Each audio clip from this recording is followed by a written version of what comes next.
Maisa occurred with the Chofetz Chaim. He was once asked by students from Navardik this question. The Russian government sent a number of Navardik Talmidim to Siberia, for whatever the reasons, irrelevant. There they were, bereft in Ruchnius and Gashmius.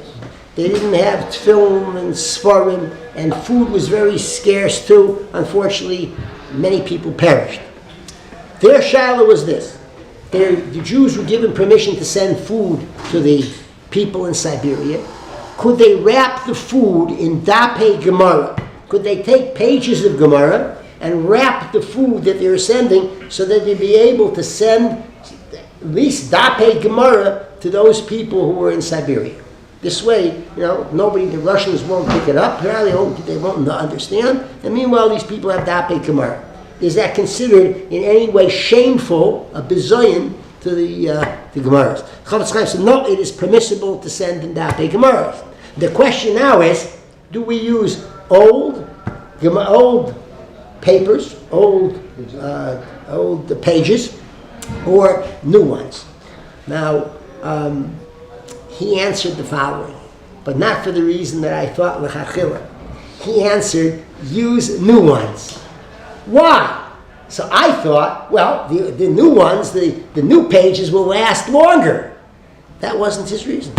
He said, the old pages that had been learned with have more kedusha, because every time someone learned with them, they infused the pages themselves with kedusha of learning, of Torah. Don't use those. If you have a choice, and we do, use new pages, or at least newer than the older ones. And the point is this: if pages pages from a Gemara could be infused in kedusha, when a person learns Torah, the Torah enters the page. What about we who are learning? When a person learns, the Torah enters him.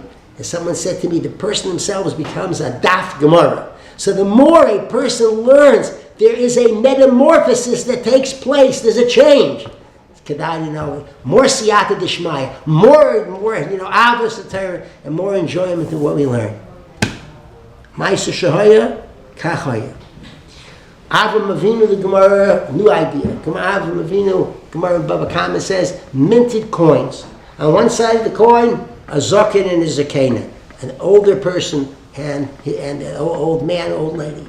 On the other side, bachar and bachara, two young people, young man, young woman. What's the idea? Many ideas, but one of them is the fact that even an older person can have hischadshus. You see an older person, and you say, an older person looks like.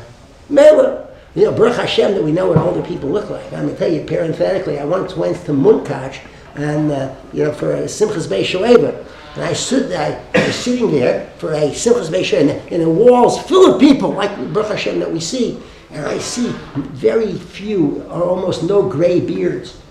And I said, this is in the early 1960s, and I say, where are the gray beards?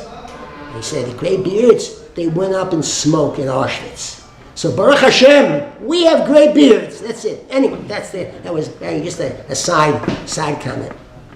So there's hischadshus. An older person should understand that he can always renew himself, and he need not. Older person, he's over the hill, chas v'sholem.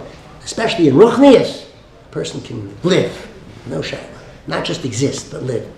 Now the other part of it is that the older person should be a beacon for the younger. The other side, the younger people should try to associate themselves with older people, because the older people have life experience. Older people saw the Chofetz Chaim, if it be in areas of Ruchnius. There are things that they can give, if what they've experienced, especially in Torah mitzvahs, that can enlighten younger people.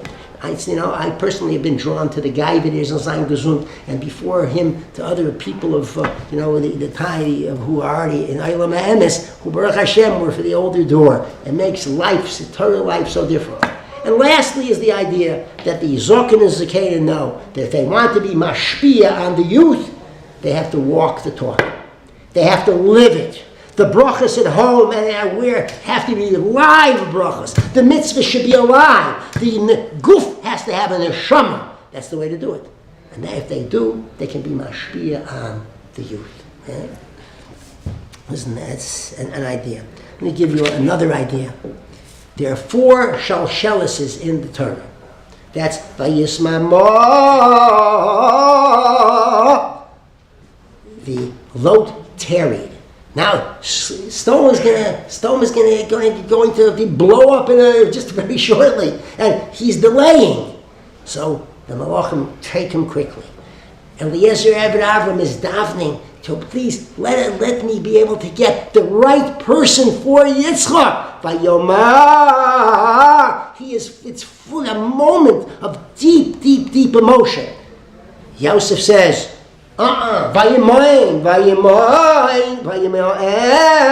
He's not going to give in to Eshes Potiphar. And Moshe Rabbeinu, as he in Parshas Tzav, Vayishchat, he's there at the end of the Maluim, the last Shechita. It means so much, at that point, and therefore it's full of emotion. That's the way to learn on the Shalshelis. The Nesiv Shalom takes these 4 and he says the following: the Yetzer Hara comes, a way to deal with the Yetzer Hara. Delay. You don't have to know. I'll do the Aveira later. Then a person is Vayomer. He learns a little differently. Okay, I'll come back to this. Then he gets stronger, and Vayemoin. No, I'm not going to do it. And then Vayishchat. He can get strong. He can shech the Yetzer Hara, and then Vayomer. He can speak to Hashem. He's in a good way to be able to carry on his relationship with the Kadosh Baruch Hu. That's the way the Nesiv Shalom learns. I was thinking maybe another derech could be that the Vayomer could be in between the Yismameya and Vayemoyim, that I'm delaying. And no, he davens to Hashem, give me please the ability to say no. And that could work too. But at least anyway, whether these 4 can, when placed together, can give us that idea of dealing with the Yetzer Hara. We should only be successful. Now, another idea. Avraham and Yitzchak are going on the way to the Akedah. We've mentioned this before, but it's Kedai to mention, that there are 4 words that are mentioned between Yitzchak and Avraham. Yitzchak says, Ovi, and Avraham says, Hineni b'ni. I'm here, by me, 2 words. He said, I have the Eitzim, Voesh, Eifu Asel. Where's the seh that's going to be used for the korban? Hashem says, and Avraham says, Hashem yireh lo haseh la'ola b'ni. Hashem will show for himself that seh, which is going to be used for the Eilah. Another 6 words. So the idea is this. In Chol Torah Kula, all we have is an exchange of 8 words between father and son.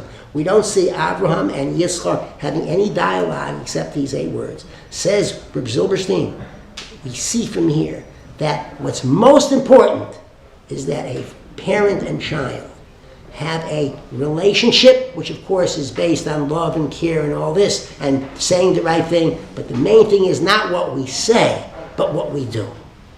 8 words are mentioned. Of course there were more, but the point is, it is the action, the behavior, the involvement that creates that relationship mainly, and that's it. So we should know always that our dugma ishis at home and wherever it is makes the difference in whatever we're doing with our family and with others as well. Agun Shabbos.